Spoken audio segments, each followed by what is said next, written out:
사람들이 어떤 일을 하기로 결심을 합니다. 이번에는 이 일을 반드시 내가 성취하겠다 이렇게 결심을 해요. 여러분도 때로 이런 경우가 있죠. 결심은 할 일에 대하여 어떻게 하기로 마음을 굳게 정한 것을 말합니다. 한국 영화 헤어질 결심이 있어요. 이게 이제 세계 영화제에서 이제 상을 타고 또 이제 한국인과 결혼했지만 중국계 탕웨이라고 하는 아주 세계적인 배우가 이제 출연하면서 이제 저도 요즘 봤어요. 일부러 봤는데 굉장히 영화로서 잘 만들어진 것 같아요. 왜냐하면 한번 보면 끝까지 뭐 다른 생각할 틈을 주질 않아요. 단조로운 얘기거든요. 이제 한 경찰과 그다음에 이제 피의자 여자와의 관계입니다. 서로 관심을 갖다가 헤어질 결심을 한다는 이야기입니다. 잘못된 만남, 여러분 잘못된 일에 빠졌다면 속히 떠나야 할 것입니다. 회개해야죠. 더 깊이 가면 돌이킬 수 없어요. 세상에 허무한 일에 빠져 있다가 결심하는 것도 좋고 소중한 일이지만 정말 가치 있는 일에 우리가 목숨을 걸어야 하는 결심을 한 일은 어떻겠습니까? 자, 남을 위해서 우리가 또 이웃을 위해서 또 세계를 위해서 인류를 위해서 죽는 것보다 가치 있고 고상한 일은 없습니다. 때로 이제 예수님이 아니라도 이렇게 보면 전에 이제 일본에서 이제 우리 한국인이 다른 사람을 살리고 지하철에서 이제 무슨 수연 김수연인가 하여튼 그 이름이 청년이 있었잖아요, 그렇죠? 하늘 관계가 아무리 좋지 않더라도 이런 어떤 누군가 여러분 다른 생명을 위해서 자기 목숨을 기꺼이 내놓는다는 것은 쉽지 여러분 않은 것입니다. 이 가치는 좋지만 이 일을 내가 하겠다고 하는 결심은 쉽지 않아요. 누구든지 이런 상황이 되면 망설이기 마련입니다. 깊은 갈등에 빠지고요. 때로는 이제 두려워서 포기하기도 합니다. 또 얼마 전에 안중근 여러분이 이제 그 영화가 나왔잖아요. 안중근 아무리 여러분 안중근이라도 자기가 목숨을 결국 내놓아야 되는 거예요. 이제 그렇죠. 이게 쉽지 않은 상황이라고 하는 것이죠. 오늘 본문에서 예수님은 어떻습니까? 주님은 곧 무슨 일이 자신에게 닥쳐올지 아셨습니다. 주님은 이미 2차례 자신에게 일어날 일들을 제자들에게 이제 예고하셨습니다. 이걸 순한 예고라고 그래요. 우리가 전에 사순절 때 자주 듣는 말씀이죠. 주님이 이제 순환당하시고 십자가 지실 것을 제자들에게 이제 세 차례 이제 예고하시게 됩니다. 예수님은 엄청난 고통 가운데 스스로 들어가려고 결심하셨습니다. 예수님은 51절 보면 어떻게 결심했다고요? 굳게, 참 이 표현이 중요해요. 굳게 결심하셨습니다. 주님이 결심하신 것이 무엇입니까? 힌트는 예수께서 승천하실 기약이 차감해. 자, 세번역 성경은 쉬운 번역을 말하는데 예수께서 하늘에 올라가실 날이 다 되었다. 그래서 예수께서 예루살렘에 가시기로 마음을 굳히시고 이렇게 번역을 했어요. 주님이 예루살렘으로 가시는 길은 물론 이제 주님이 예루살렘에 가신 것은 공생애 동안 3차례 정도로 이제 추정이 됩니다. 6월절 때. 그러니까 그 미성년 때 빼놓고 공생애 기간에 예루살렘에 가신 것이 3번으로 알려져 있죠. 그러니까 왜냐하면 주님이 먼저 율법을 지키시는 분이기 때문에 적어도 1년에 한 번은 이스라엘 남자들이 성전에 가서 예배를 드려야 됩니다. 제사를 드려야 됩니다. 물론 3대 절기가 있잖아요. 그렇죠? 6월절 말 맥추절과 또 가을에 드리는 초막절 이렇게. 그러나 되게 주님은 갈릴리를 중심으로 사역을 하셨기 때문에 예루살렘에 잘 가시지 않았어요. 그래서 예수님께서 예루살렘으로 가시는 길은 곧 특별히 세 번째 마지막 예루살렘에 올라가시는 길은 고난의 길이다. 우리가 그렇게 부르죠. 이제 곧 주님께서 예루살렘에 올라가셔서 유대 종교인들에게 순난을 당하고 십자가에 죽으시고 3일 후에 부활하시고, 이게 순차적으로, 그렇죠. 순차적으로, 그리고 이제 끝내 부활과 승천하실 것을 결심하셨다는 말씀이에요. 자, 부활과 승천은 좋잖아요. 그렇죠? 이건 뭐냐면 주님이 부활하시고 승천하셔서 하나님 보좌 앞에 앉으셨다. 이걸 뭐라고 하냐면 이제 신학적으로 승귀라고, 잘 우리말로 굉장히 한자 어려운 말인데 존귀하게 되셨다. 승귀라고 합니다. 그런데 이 승귀는 그냥 이루어진 게 아니라 반드시 이 순환과 십자가. 그래서 주님이 이것을 이제 신학에서 뭐라고 하냐면 자기 비하라고 해요. 자기 비하. 자기 비하. 스스로 낮아지시고 스스로 고난 당하시고 이제 십자가 지신 거예요. 이건 잘 안 해요, 그렇죠? 어떤 신들도 잘 안 하는. 그런데 하나님의 아들 예수님만이 유일하게 뭐냐면 스스로 낮아지시고 고난 당하시고 십자가를 지시기까지 하신 거예요. 그래서 주님의 이 일을 가지고 서양 속담이 생겨요. 그래서 no cross, no crown. 십자가 없이 영광이 없다는 거죠. 십자가 없이 주님도 이제 이렇게 하늘나라의 우편에 이제 앉지 못한다. 뭐 이런 얘기겠죠. 예수님은 공생의 3년 이 땅에서 사역을 마쳐가며 제자들도 마음을 굳게 먹고 대비하도록 말씀하셨습니다. 주님의 제자들은 스승이신 주님 말씀을 제대로 이제 이해하고 주님과 마음을 같이 하였습니까? 제자들은 주님의 마음과 뜻과 목적을 깨닫지 못했어요. 그들은 주님을 쫓아 동행했지만, 자, 이게 중요합니다. 주님을 쫓아서 몸은 동행을 해요, 몸은. 그런데 동상이몽이었어요. 동상이몽. 겉으로는 같이 행동하면서 그야말로 속으로는 각기 다른 생각을 하게 되는 거예요. 예수님께서 두 번째 순환예고를 했을 때 제자들은 누가 크냐고, 기가 막힌 거죠. 주님은 이제 십자가 지고 고난 당하시겠다고 너희들 마음을 대비해야 된다, 내가 떠난 데를 준비해야 된다 하는데 서로 누가 크냐고, 이게 참 기가 막힌 거죠. 어린아이도 아니고.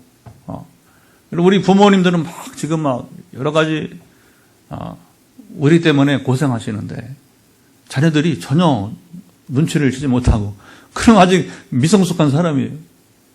아직 어린아이예요. 그야말로 제자들은 나이들은 다 여러분 청년기고 베드로는 또 결혼까지 한 사람인데 불구하고 그리 성숙하지 못한 자세를 나타냈습니다. 자, 주님의 마음과 생각이 제자들과는 동떨어져요. 너무 멀리 떨어져 있습니다. 예수님은 이런 상황에서도 굳게 결심하시고 사마리아 지역으로 사자들을 보내서 무엇인가를 준비하도록 보냈습니다. 그런데 보냄을 받은 이들이 돌아와서 사마리아 사람들이 주님을 받아들이지 아니한다 보고했어요.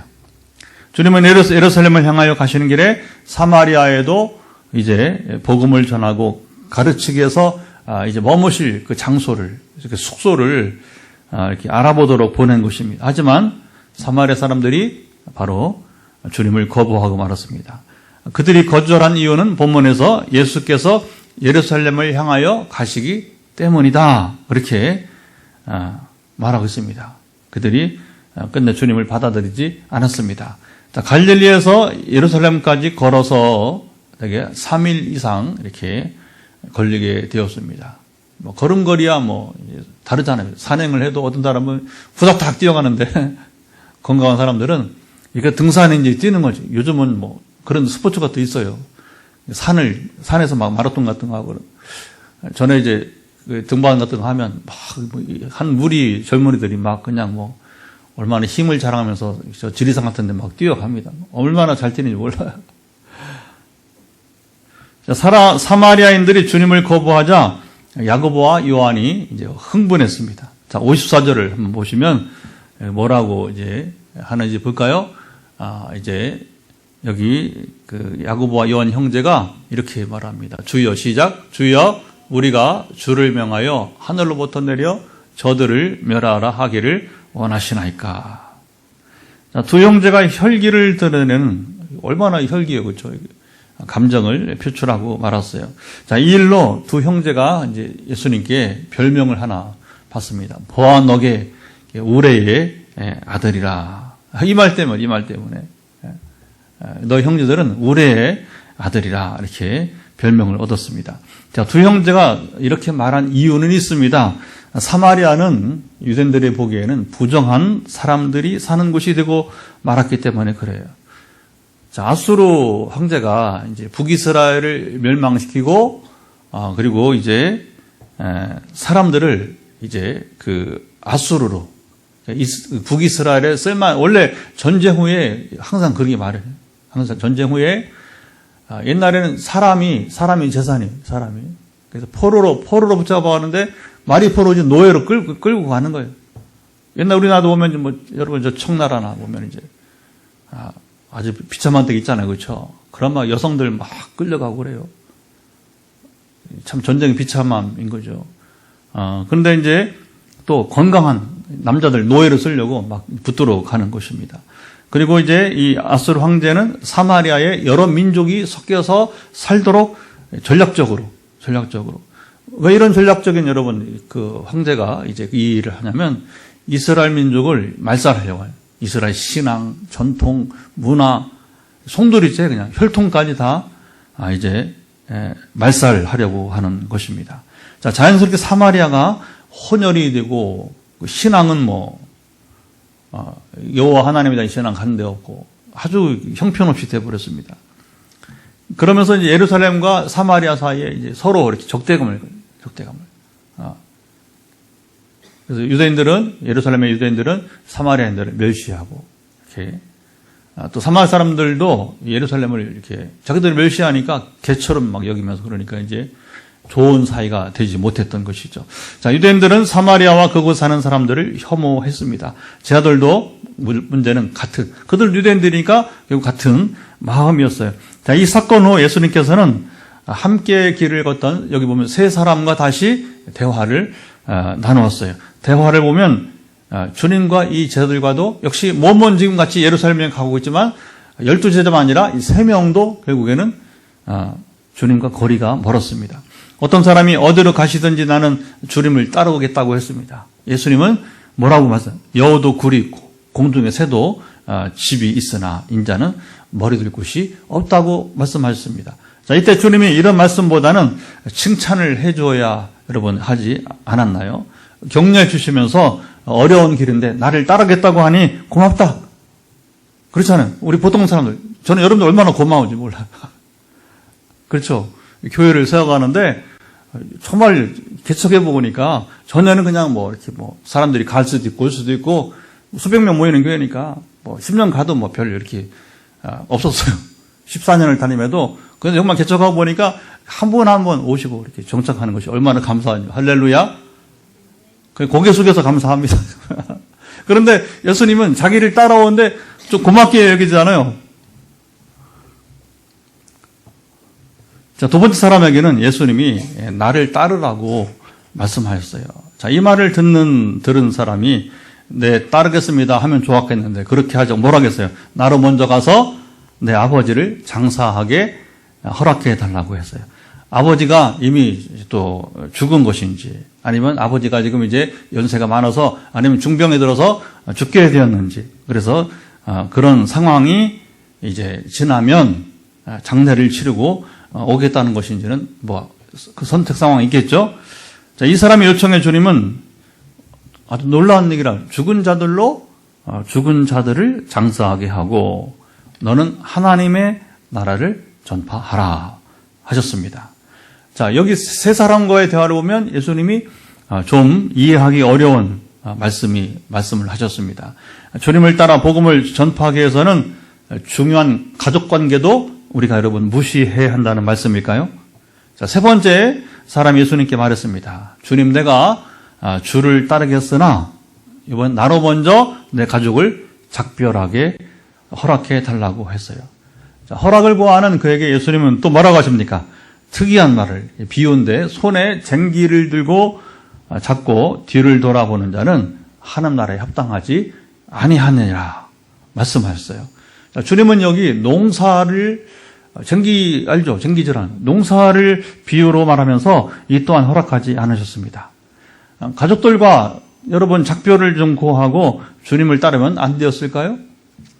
자, 복음 전파를 위해서 그러면 예수님은 천륜, 우리가 부모와의 관계, 장례를 치르는 것, 일륜도 다 버려야 한다는 의미입니까?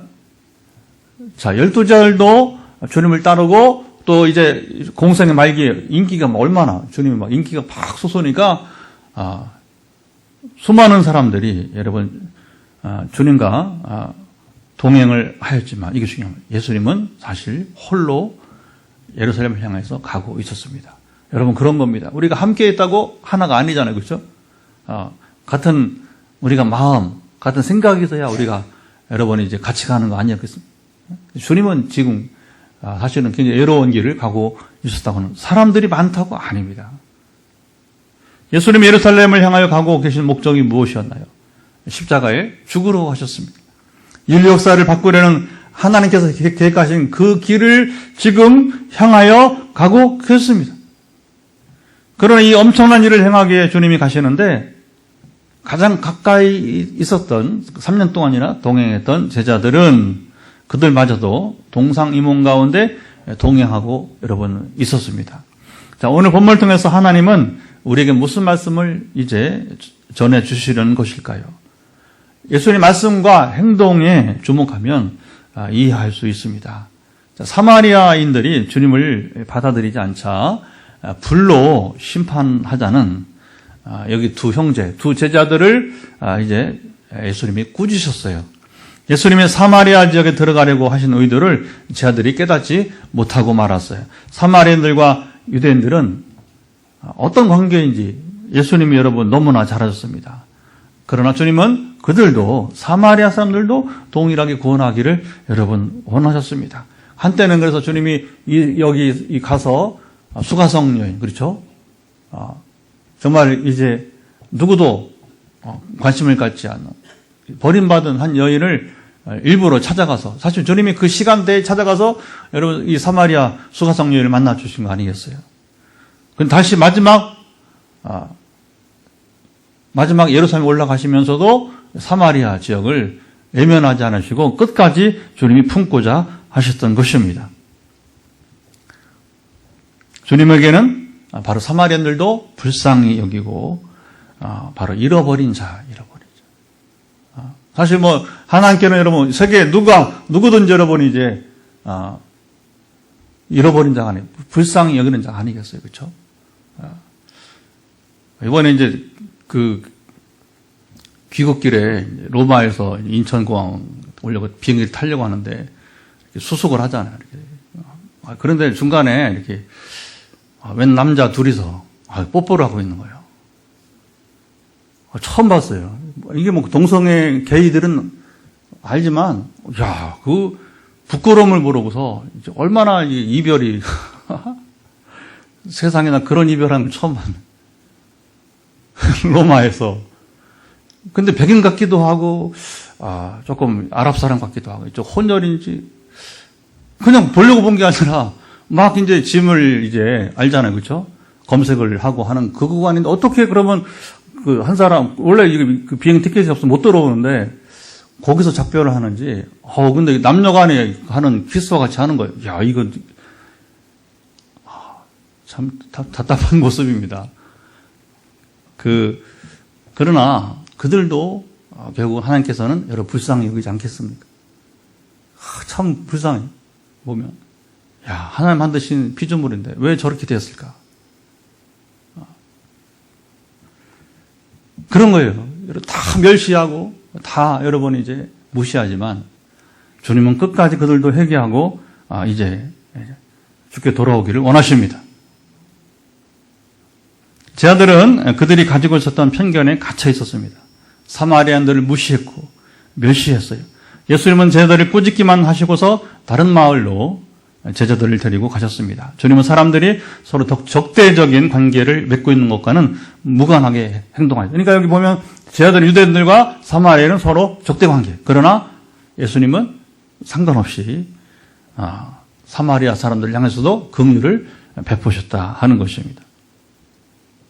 주님은 사람들이 서로 주님을 따르겠다는 사람을 여기 보면 또 이제 칭찬하면서 격려하지 않으시고, 여기 보면 짐승들도 집이 있지만 나는 머리 들 곳이 없다고 말씀하셨어요.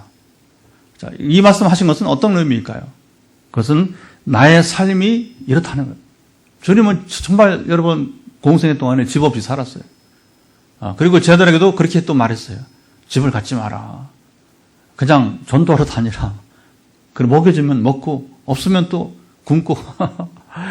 근데 하나님은 굶기시겠습니까만은, 그러니까 본인이 먼저 그렇게 살고 제자들도 그렇게 살면서 복음을 전하라고 한 것입니다. 그러니까 나의 삶이 이러한데 그럼에도 불구하고 나를 따를 것인지를 여러분 물은 것입니다. 자, 이 사람이 예수님을 따르고자 했을 때 그 목적이 따로 있었다는 것을 예수님의 답변을 통해서 알 수가 있습니다. 그러면 이 사람은 왜 주님을 따랐겠습니까? 예수님이 행하신 이적과 기적을 보고서 일상의 평안을, 우리로 말하면 기복적인 것이죠. 기복주의적인 것을 얻고자 했던 것으로 보입니다. 복을 받으려고 한 것이죠.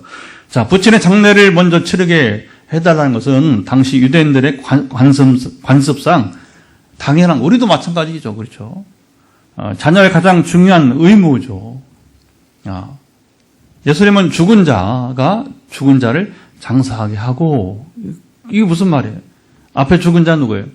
영적으로 죽은 자, 또는 불신자들로 보게 되는 것이죠. 그들로 죽은 자, 육체가 죽은 자를 장사하게 하고 너는 가서 하나님 나라를 전파하라고 말씀하셨어요. 자, 이 말씀은 예수님이 부모 공경을 하지 말라는 말씀이 아닙니다. 부모의 장례를 치르지 않아도 된다는 말씀이 여러분 아니었어요. 하나님 나라의 복음을 전하는 가치가 얼마나 중요한지 사람들에게 알게 하신 것입니다. 이게 중요한 거죠.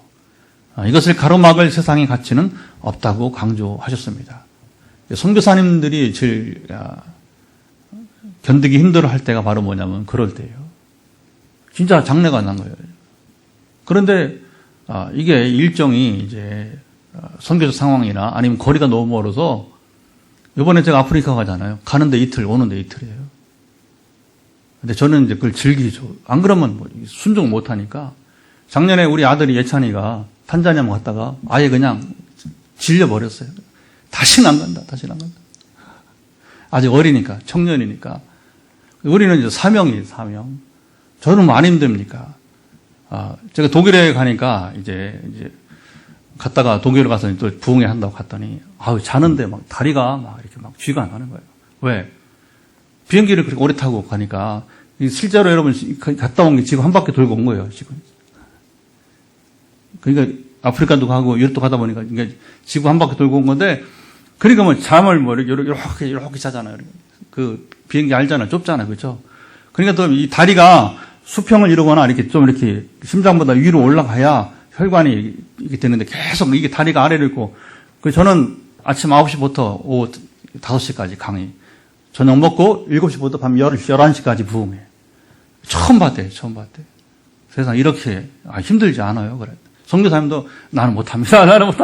거기 처음 부임한 선교사, 젊은 선교사가 나는 목사님 보니까 못하겠대. 하루아침에 됩니까? 10년째 하니까 하는 거지. 그리고서 이제 독일에 와서 긴장도 좀 풀어지고, 여기 이제 한인교회니까 좀 더 편하고, 실제로 환경도 편하고, 다 뭐 선진국이니까 질서가 있고, 얼마나 좋아. 독일이 정말 새로운 맛을 보았어요. 우리 며칠 더 있으니까. 전에는 한번 쭉 지나고 말았는데, 거기 사람들하고 식사도 같이 하고 이렇게 나눠보니까, 미국보다 낫다. 독일이 역사나 전통이나 모든 면에서 질서나 뭐 보면 참 좋다고 생각이 되었습니다. 여러분, 선교사들이 애로사항이 있단 말이에요. 장례를 치러야 되는데 못 올, 얼마나 속상한 거예요. 와도 이제 끝났고. 또, 전에는 한 번 보니까 이제 인종이 가까웠다고 들어왔는데 또 안 돌아가시고. 아이고, 참. 그건 돌아가야잖아요. 그러면 장례식 못 오는 거예요. 그걸로 끝이에요. 자, 가족과 작별하고 따르겠다고 하는 것, 상식적인 일이고, 인간이 할 수 있는 기본적인 행동인 것입니다. 자, 예수님은 쟁기를 잡은 농부를 비유로 단호하게 허락하지 않으셨어요. 자, 주님을 따른 것은 쟁기를 잡은 농부와 같다는 말씀인 것입니다. 자, 쟁기를 잡고 밭을 가는 사람이 뒤를 보거나, 그리고 눈을 앞을 향하여 집중하지 않으면 좌우 두리번거리고, 뒤를 보면 어떡합니까? 밭이랑이 어떻게 되겠어요? 밭이 똑바로 갈아야 되는데 쟁기를 꾸불꾸불하게 이렇게 꾸불꾸불하게 되고 말 것입니다. 자, 주님을 따라갈 때 이처럼 흔들림 없이 헌신해야 된다고 제자들에게 가르쳤습니다. 자, 제자들을 꾸짖으신 일과 세 사람과의 이 대화를 통해서 예수님은 자신의 제자가 되고자 한다면 어떤 자세와 태도를 취해야 하는지 말씀해 주셨습니다. 우선순위가 무엇인지 분명하게 알게 하셨습니다. 오늘 본문에서 제자들을 책망하신 것과 제자의 도가 무엇인지 모르고 주님을 따르겠다 했던 이 세 명의 사람들의 모습은 오늘 우리의 모습은 아닙니까? 뭐예요? 적당하게 타협하고, 그렇죠? 이중적인 신앙생활에 젖어 사는 우리의 모습이 이 사실을 또 부인할 수 없게 하기도 합니다. 자, 예루살렘을 향하여 올라가시려고 굳게 결심하신 예수님은 구약에서 선지자들이 아주 여러분 오랫동안, 어떻게 보면 모세 시대부터, 그죠? 창세기부터, 그죠? 모세 시대부터 이 말라기까지 예언한 말씀대로 오셨습니다. 자, 이 땅에 오셔서 주님은 또 기가 막힌 게 성경에 예언하신 말씀대로 주님은 정확히 사셨어요. 하나님의 아들께서 이렇게 오셨으나 당시 주님을 인정하거나 따르는 자들이 많지 않았어요. 대부분의 여러분 유대인들이 주님을 외면하고 배척했습니다. 사실은요, 신앙이 한 곳에 들어가서 정착한다는 것이 보통 일이 아니에요. 보통 일이 아니에요.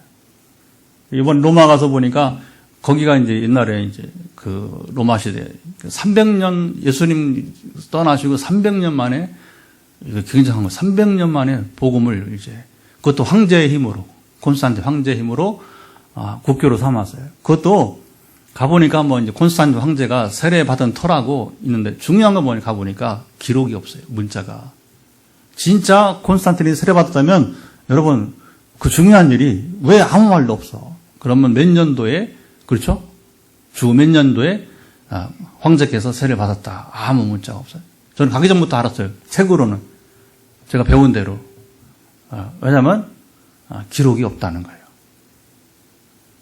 기록이 없다는 거. 그러니까 그건 로마 사람들이 희망사항이에요. 희망사항. 희망사항은 실제는 다른 것입니다. 그래서 그 300년 동안 뭐 했냐면 엄청나게 핍박을 당한 거예요. 죽어가고. 카타콤도 한번 들어가고.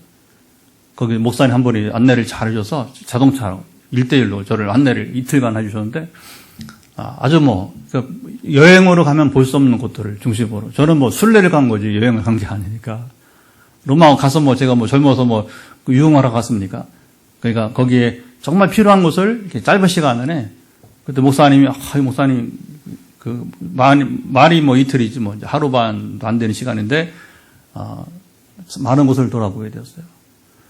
여러분 그 카타콤 가면서 이제 카타콤이 뭐냐면 하도 많이 사람을 죽이니까 로마 정부가 시체를 치울 곳이 없는 거예요. 그러니까 누가 땅을 내줘. 그래서 땅을 내줘서 그 땅에다가 시체를 묻고. 근데 핍박이 계속되는 건데 그 무덤 속에다가 땅을 파가지고 거기서 은신하는 거예요. 터키에 우리가 전에 김 목사님 갔던 동굴 도시하고 달라요. 거기는 완전 생활을 한 거고 여기서는 뭐 임시로 대표했다가 또 나가고 또 거기에 보면 바울이 참수를 당한 곳이 마음이 많이 숙연해지더라고요. 야, 주님을 따르는 게 이렇게 힘든 것인가? 그 황제는 그럼 왜 기독교를 국교로 삼았습니까? 정치인이에요, 정치인. 신앙은 누가 있었냐? 어머니 헬레나가. 그러니까 이 콘스탄틴은 그 대단히 정치적으로는 훌륭한 사람이지만 어머니 때문에. 그러니까 이제 본인의 신앙 문제는 기록이 없어요. 황제가 여러분 믿음이 그러면 기록이 남아있지 않을 리가 없잖아요. 그렇죠? 근데 어머니가 체험한 신앙을 가지고 어머니가 하란 대로 한 거예요. 그건 참, 그리고 왜냐면 이익을 보니까, 이득을, 군대 나가 전쟁을 치르면 이기니까, 이제, 그 사람들이 다 그렇습니다. 현실적으로. 그러나, 진짜 주님을 따르기는 현실적 목적이 아니라, 진짜 주님을 따르는 제자가 되는 것은 여러분 쉽지 않은 것입니다. 대부분의 유대인들이 주님을 외면하고 배척했습니다. 예수님이 자기를 배척했던 사람들을 조금도 이게 중요한 미워하지 않으셨어요. 도리어 그들을 불쌍히 여겼습니다. 긍휼히 여겼어요. 여러분 주께서 우리를 긍휼히 여기심이 우리를 살리신 것입니다. 오늘도 주님이 긍휼히 여기시는 자들, 긍휼이 금방 끝나요. 금방 끝나요. 독일에 우리 사실 뭐 나이는 저보다 한 4년 위지만 목사님이 친구 같은 파리 학번이 그런데 몰랐어요. 이제 뭐 이렇게 집회하면서 가다 보니까 사모님이 허리가 안 좋아서 힘들어하는 거예요. 몰랐죠. 그랬더니 이제 마지막 날 세 번째 부흥회 하기 전에 그때는 이제 그 목사님 사택에서 이제 미국 살다가 이주해 온 젊은 두 부부가 음식을 해가지고 와서 1층은 교회 휴게 용도로 쓰고 2층은 사택인데 그 1층에서 이제 식사를 하고 보니까 몸이 좀 현찮은 거예요. 그래서 자연스럽게 기도를 하게 되었어요. 그 뭐 기도하자마자 허리가 부러지다 얼마 올 때까지 괜찮고 앞으로도 괜찮길 바랍니다. 참 역사는 그래요. 그게 이루어질 때까지는 힘든데 이루어지면 너무나 쉬운 거예요. 주님의 긍휼하심이 이렇게 소중한 것입니다. 자, 그들이 몰라서 주님을 죽이는 여러분 알잖아요. 십자가에서 자기를 죽이는 자들을 향해서 그들이 몰라서 그런 것이니까 용서해 달라고 십자가에서 죽어가면서도 하나님께 여러분 구했습니다. 기도했습니다. 주님은 자기를 배척한 사마리안들을 책망하지 않으시고 다른 마을들로 가셨습니다. 제자들은 감정으로 이런 사람들 말이야. 하늘에서 불이 내려서 다 죽이라고. 주님 죽이러 온 거 아닙니다. 주님은 살리러 오신 것입니다. 지금 주님의 목적은 살리는 것이 목적인 것입니다. 교회는 사람을 살려야 됩니다.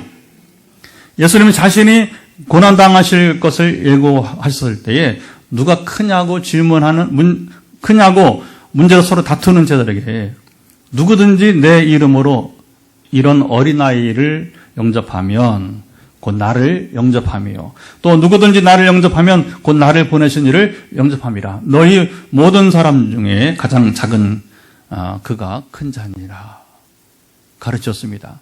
자, 이런 여정 가운데 주님은 자신이 이 땅에 오신 목적을 직접 밝히셨습니다. 그것은 바로 잃어버린 자를 구원하는 것이 주님의 목적이었습니다. 지금도 주님의 목적은 아직도 하나님이 돌아오지 않는 사람들을 새 각처에 한 사람 한 사람을 여러분 이제 구원하는 것이 목적이었습니다. 세 사람에게 제자도를 가르칠 때에는 단호했습니다. 이 세상에 어떤 것으로도 대신할 수 없는 복음의 가치를 바로 행동으로 보여준 분이 예수님이십니다. 자, 오늘 본문에서 예수님을 만났던 세 사람이 어떤 선택을 하였고 어떻게 되었더라 결말이 나타나지 않습니다. 이것은 오늘 본문을 읽는 사람들에게 어쩌면 우리 한 사람 여기 세 사람의 질문은 우리의 질문일 수도 있는 거예요. 그래서 어떤 선택을 할 것인지 우리에게 묻고 있는 것입니다. 그런 거예요. 성경에 여러분 침묵하는 것은 무엇입니까? 우리에게 묻는 거예요. 당신은 어떻게 대답을 하겠습니까? 자, 이것은 오늘 바로 이제 우리에게 묻는 것이고, 주님은 여우도 굴이 있고 공중에서도 집이 있지만 우리 주님 자신은 진작 머리 둘 곳이 없다고 하셨는데 그 말씀 묵상하는 우리는 어떻게 살아가고 있습니까? 주님의 참된 제자로 살고 싶지 않은 그리스도는 세상에 아무도 없을 것입니다. 자, 여러분은 어디에 궁극적인 삶의 목적을 두고 계십니까? 무엇에 최우선순위를 두고 여러분 살아오셨습니까? 마지막 맡겨진 사명을 완수하기 위해서 굳게 결심하시고 죽기 위해 예루살렘으로 가셨던 주님의 모습을 기억하면서 살 수 있기를 바랍니다. 또 그 여정에서 들려주신 메시지도 우리가 잊지 마시기를 바랍니다. 우리도 주님 말씀과 하나님 나라와 복음을 위하여 주님과 같이 살아갑시다. 우리 교회는 이것을 실천하는 거예요. 지난 2주간 그동안 준비하고 기도했던 아프리카와 유럽에서 신학을 가르치고 부흥회를 하며 말씀을 나누고 성령의 능력이 임하는 경험을 계속하고 있습니다. 이게 아니면 제가 더 갈 의미가 없는 거예요. 단순히 지식만 전하는 것은 누구든지 할 수 있습니다. 누구든지 할 수 있습니다. 물론 쉽지는 않아요. 참 감사한 것은 제가 영어를 하다 말다 그랬어요. 쓸모가 없으니까. 근데 이제 작년부터는 이 아프리카는 영어 사역을 해야 돼요. 선교사는 상관없습니다. 현지인과 만나는 거예요. 그래서 약간 하는 강의 정도 할 수 있고, 그 다음에 이제 설교 정도 할 수 있고, 이제. 그래서 하나님께서, 이 언어도, 제가 미국 유학 갔을 때 좀 하고, 또 한참 못하고, 그 선교제는 가야, 여러분, 언어란 거, 여기서 영어 할 필요가 뭐 있어요? 여기서 우리말만 하면 되는데. 그래서 돌이켜보면, 또 이제 코로나 기간에 아주 장문에 여러분 책 한 권을 또 번역을 하게 했어요. 그 왜 했는가? 다시 영어를 회복하게 하고. 그러니까 그 끝나니까 탄자니아 보내. 할렐루야. 하나님이 여러분 이게 준비된 자를 보내요. 근데 준비 안 하면 준비를 시키시는 거예요. 일을 시키시는 거예요. 신기하게 우리 전에 여러분 이제 의성 공동체 가시면 강동진 목사가 의성 공동체 신지사님 기억하죠? 그 목사님이 부탁을 한 거예요. 그래서 레이기서 이 장문의 이 책을 300페이지 넘어 그 번역을 이렇게 하고 왜냐하면 다시 네가 영어를 해야 된다는 거예요. 그러니까 이제 그걸 몰랐다. 탄자니아 가면 이것을 위해서 왜냐하면 강의를 여러분 영어로 전달을 해야 되니까. 근데 의외로 우리 목회자 만나면 아무리 공부를 많이 했어도 이것을 할 수 있는 사람이 많지는 않다는 거예요. 그래서 자랑하는 게 아니라 나를 향한 부르심이었구나. 할렐루야. 우리 교회를 향한 부르심이었구나. 자, 우리 교들과 기타 여러 분들의 여러분들도 기도와 후원을 또 밖에서도 이렇게 기도와 후원을 이렇게 덕분인 것입니다. 돌아오는 길에 자 우간다 선교를 그러니까 지난 김평 목사님의 그 월드미션 프론티어를 담당하는 현지 우간다 목사님이 저한테 감사의 문자를 보냈어요. 카톡이 연결돼요. 거기도 이제 한국 선교사만 관계를 하니까 카톡을 연결해가지고 목사님이 우간다에 함께 하심이 큰 복이었습니다. 제가 영어를 우리말로 번역하드린 거예요. 주님을 섬기시며 감사드리며 목사님이 남은 독일 일정을 또 알아요. 발걸음마다 하나님께서 함께 하시고 풍성한 은혜를 더하시기를 기도합니다. 마지막에 앞권이었어요. 주님께서 하나님의 사람 목사님께 복을 더하시기를 기도합니다. 이 표현이 너무너무 기분이 좋아요. 여러분 아무에게나 하나님 사람이 쓰는 게 아니에요. 저희 강의와 부흥회를 통해서 성령께서 역사하시는 모습을 보고 현지인들이 감동을 받았던 것입니다. 신학 교수가 부흥회를 하고 그런 사례도 없고 강의만 하고 가지 부흥회를 하고 치유와 회복이 이루어지는 모습을 처음 보는 그들만의 익사이팅, 흥미로운 시간이었다고 합니다. 독일에서도 처음에는 낯설어 했어요. 그런데 목사님이 그걸 처음부터 받아들인 거예요. 받아들인 겁니다. 갈수록 그러니까 여러분 담임 목사가 받아들이니까 저를 또 수용하는 것이고 갈수록 이해를 하고 첫날은 뭐 이렇게 그냥 서론적으로 얘기하고 그 주일이라 독일 사람들 거기는 이제 독일 남자와 결혼한 한국인들도 여럿이 있어요. 잘 살아요. 잘 살아. 이혼 안 하고 잘 살아요. 이렇게 보면 하여튼간에 그러니까 이제 여러 사람들이 근데 독일 사람들은 부흥에 안 와요. 그래서 그래도 예배 때는 좀 첫날 예배 때는 있었지만 둘째 날, 셋째 날은 올 사람만 오는 올 사람만. 준비된 사람만. 그러니까 이 영적 메시지를 들을 사람만 그 생각보다 많이 왔다 그래요. 목사님 얘기로는 정말 회복과 치유가 필요한 사람 와도 자기는 괜찮았는데 여러 가지 놀라운 일들을 하나님께서 독일에서도 행하셨습니다. 사모님 얘기는 했고 선교지로 가기 전에 제가 4차례 기도 제목을 드렸잖아요. 그렇죠? 아시죠? 그래서 이제 우간다 1, 2, 3, 4차 같이 같은 시간에 또 느른베르크 독일 한인교회 1, 2, 3, 4차 기도 문자를 여러분 나누고 기도했잖아요. 처음에는 안 보냈어요. 왜냐하면 우리가 30년 전에 같이 신학을 만났던 목사님이지만 이런 메시지 보냈을 때 여러분들이 이해하죠? 제가 메시지 보내면 그렇죠? 그러나 이런 식의 기도 메시지가 이제 잘 안 해요, 보통. 그래서 전하면 잘못 또 오해도 하고 이상하게 뭐 신비주의 뭐 그래서 이제 어떻게 생각할까 안 보내다가 막판에 한꺼번에. 근데 이 목사님이 이걸 읽고서 뭐냐면 감동받아서 원래는 평신들 주는 게 아닌데 재직들한테 다 나눴다는 거예요. 카톡으로 해서. 그러면서 이제 그 중에 한 분이 이제 그 주일 지나고 바로 휴가 한국으로 올 그런 집사님이 있었는데 그 문자를 보고서 이제 한국에 오는 걸 이제 미루고 그래서 부흥회 끝나고 이제 비행표를 옮기고 이제 부흥회를 참여를 한 거예요. 첫날부터 식사 대접을 하면 독일 남자랑 결혼, 싱가포르에서 직장에 있다가 독일 남자랑 결혼, 최근에 이제 독일 돌아왔는데 이분이 왜 남았느냐 하니까 여러분 그 네 가지 메시지 중에서 그 현지에 어떤 하나님 감동을 주었냐면 수술을 받고 철심 있죠. 철심. 몸에다 철심을 받고 뺐는데 회복이 잘 되지 않는. 여러분 기억하세요? 중보기도 했다면서. 또 잊어버려야 또 얘기하죠, 제가. 그 문자를 보고서 어떻게 이게 가능하냐는 거예요. 있어요, 거기에. 그러니까 하늘로부터 온 지식은 정확하게 여러분 하나도 빈도 맞다는 겁니다. 할렐루야. 어떻게 목사님이 아냐는 거예요. 그래서 아니 저기 허 목사님이 신 목사님한테 얘기했어요. 물었다는 거예요. 또 이 사람 완전 도마 같은 여자예요. 보니까 이제 얼마나 의심하는지 그럴 리가 있냐고. 그런데 여러분 이제 이번에 제가 새로 경험한 게 뭐냐면 이제 하나님이 주신 대로 역사가 이루어지는데 대상이 다르더라는 거예요. 우간다 신학생 중에서 피부 트러블 이것도 기억나십니까? 그 우간다는 두 가지 주님이 예시를 주었어요. 치유에 있어서. 여러분 화요일 날 제가 예시하면 달려들어야 돼요. 아멘. 이번에 하나님 뭘 치료하신다 하면 달려들어야 돼요. 여러분만이라 또 지금 우리가 방송하니까 누군지 모르지만 방송 모르도 마찬가지로 여러분 믿음으로 달려들어야 됩니다. 아멘.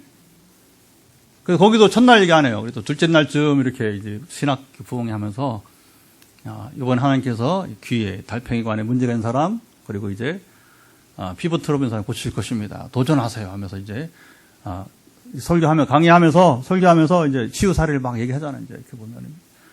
그런데 이제 기도하는 둘째 날 그 영어가 강의는 이제 제가 이제 미리 줘서 책으로 만들어 프린트 해가지고 보면서 읽으면서 설명하고 질문하니까 가능한데 설교는 그러니까 우간다가 영어가 이제 공용어인데 설교를 하면 못 듣는 거예요. 그 자연스럽게 이제 영어 좀 잘하는 학생이 옆에 붙더라고. 왜 오나, 왜 서 있나 했더니 이제 얘가 얘가 통역을 하는 거구나. 서로 편한 거예요. 왜냐하면 이게 전달하는데 들려야 될 거 아닙니까? 어쨌든 자국어는 자국어가 제일 최고니까 그래서 알아서 이렇게 봉사를 하는 거예요. 섬기는데 근데 이틀 통역했던 학생이 기도하는데 목사님 잠깐 날 불러요. 그랬더니 뭐냐면 자기가 이렇게 피부 트러블 문제가 있다는 거예요. 그러냐고. 그러면 믿음 도전 기도하라고.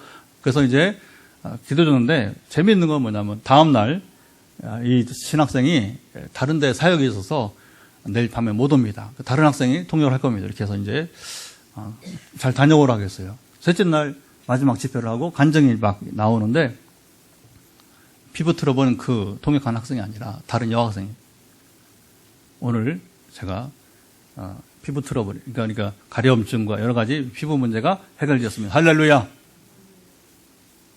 그 먼저 자기라고 생각했던 사람은 다음날 오지도 않고 다른 일 때만 가버리고 실제 간증자는 다르고 그리고 아까 독일에 이제 철심 박았다가 뺐는데 회복이 안 된 사람은 가기 전에 뭐냐면 이제 다른 사람 아주 고통 가운데 있는 아주 어린애가 있나 봐요. 그래서 안 됐다 하면서 그 아이를 놓고 했는데 셋째 날 거기는 아예 오지도 않고 병원에서 있으니까 엄마랑 셋째 날 이제 처음 보는 그 아줌마가 집사님이 왔어요. 피부는 좀 검고 그래서 사는 게 힘든가 하면서 이렇게 이제 그래서 마지막 날이니까 여러분 가운데 우리가 늘 하는 대로 환부에 손을 얹고 있으면 내가 안수기도를 하겠습니다. 그리고 마음이 아픈 사람은 이렇게 올리고 있으라고. 독일은 기도대로 마음이 아픈 사람들이 많아요. 애국생 하려니까 얼마나 힘들겠어요, 그렇죠? 그런데 이제 이분은 첫날 처음 온 거예요. 어디 갔다가 왔는지 3일 중에 처음 왔는데 가만히 손을 대고 있잖아. 그래서 또 하나님 물어보 감동을 당신은 어디 안 아프냐고 다들 건강하냐 그랬더니 갑자기 이렇게 근심하면서 아들이 지금 스위스에 아주 좋은 대학에 갔는데 아들이 그 얘기는 철심을 파갔는데 뺐는데 이게 잘 회복이 안 된다. 그래서 그날 빵 터진 겁니다. 자기들은 메시지 주고 그래서 더 어려운 사람일 줄 알았더니 그게 아니라 거기는 아직 철심을 안 빼고 있고 요 부모, 요 엄마 휴가 갔다 와요. 오스트리아 남자랑 결혼했는데 거기 사는 거예요. 독일 사는데 이제 휴가 잘 산대요. 잘 사요. 그러니까 막 휴가 막 다녀오다가 시꺼멓게 타고 이제 거을려서 온 거예요. 거을려서 왔는데 아들이 대학도 잘 가고 그러는데 이게 이제 팔 쪽이 어디 수술해서 했는데 잘 안 한다고 막 우는 거예요. 당신이 수혜자다. 믿으면 도전하라고 하고서 이제 왔습니다. 할렐루야. 예. 하나님 행하심은 놀랍습니다. 치유와 뭐 이런 기적이 문제가 아니고 저를 보내신 뜻은 뭐냐면 하나님이 살아계심을 증거하고 그 나라가 무엇인지를 알고 누리게 하는 겁니다. 그래서 이제 거목사님 부부가 마지막에 뭐라고 하냐면 그 둘째 날, 셋째 날 적게 왔지만 올 사람들만 왔고 그리고 교회 중심임을 누리고 그들이 큰 위로를 받았다는 거예요. 3일 동안 하나님의 은혜를 경험해서 큰 위로를 받고 그들 열심을 내서 일하게 되었다고. 사례비를 많이 못 쳤습니다. 그래서 뭐 그거 받으러 간 게 아니니까 이렇게 하나님 나라는 이렇게 여러분 이제 아프리카에서 유럽으로 전파되고 있습니다. 내년에 궁금하시면 같이 인도네시아 이제 동부 지역으로 같이 가시면 내년에 초에 예수님은 자신이 굳게 결심하시고 가셨던 것처럼 오늘 우리의 결심을 듣고 보고 여러분 싶어 하십니다. 주님 먼저 본을 보이시고 그렇죠? 그리고 주님은 우리들도 주님과 같은 마음으로 여러분 이제 함께 하기를 원하시는 것입니다. 예수님처럼 굳게 결심하고 살아가도록 이 시간 다 같이 일어나서 찬양하며 기도하기를 원합니다. 내가 예수 믿고서 우리 찬송가를 같이 부르도록 하겠습니다. 우리 두 번째 찬양 내가 예수 믿고서 박수 치면서